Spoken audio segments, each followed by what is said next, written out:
Je sais pas pour vous, mais moi, ces temps-ci, j'arrête pas de penser au fascisme. La dernière fois que j'ai pensé à une seule affaire comme ça, à répétition, dans mon cerveau, c'est quand je tombais en amour. Pas que je suis en train de tomber en amour avec le fascisme, là. Puis j'ai comme l'impression qu'on n'en parle pas tant que ça en ce moment. On dirait qu'on vit dans deux réalités. Dans les médias, je vois des articles du genre fascisme américain? Point d'interrogation. Donald Trump est-il un fasciste?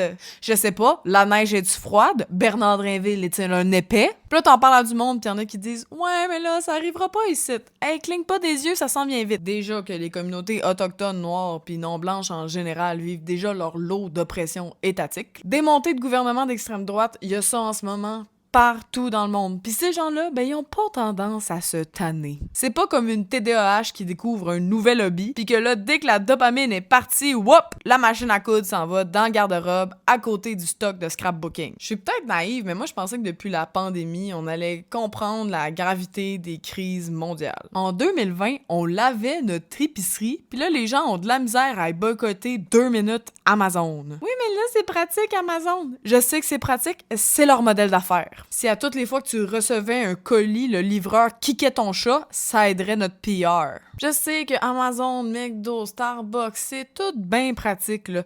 Penses-tu que moi, je trouve ça pratique avoir une conscience sociale? J'ai pas envie de vous parler de ça en ce moment, là. Moi, j'aimerais ça être en train d'aller bruncher. Tu trouves pas que j'ai la face d'une fille qui a besoin d'un mimosa? Je sais que cette semaine, je suis pas la seule à avoir pleuré dans un coussin puis à se demander si j'allais flamber toutes mes économies au Costa Rica. Tu me niaises-tu, économiser pour la retraite? As-tu vu où le monde s'en va? Depuis les meurtres de René Good puis Alex Petit par ICE aux États-Unis, j'essaie de comme revenir à une vie un peu normale. Puis j'essaie d'être dans le même mood qu'avant. Puis plus ça va, plus j'essaie de réaliser que le avant, ben ça existe pas, tu sais. C'est fini avant ICE, avant Trump, avant le 7 octobre 2023, avant même la COVID. On peut plus faire comme avant. On peut juste faire avec. Le fascisme et les multiples crises qu'on vit en ce moment, ben maintenant, c'est une entité qui est toujours là. On peut pas la laisser nous habiter, mais en même temps, on peut pas l'ignorer. On va faire de notre mieux!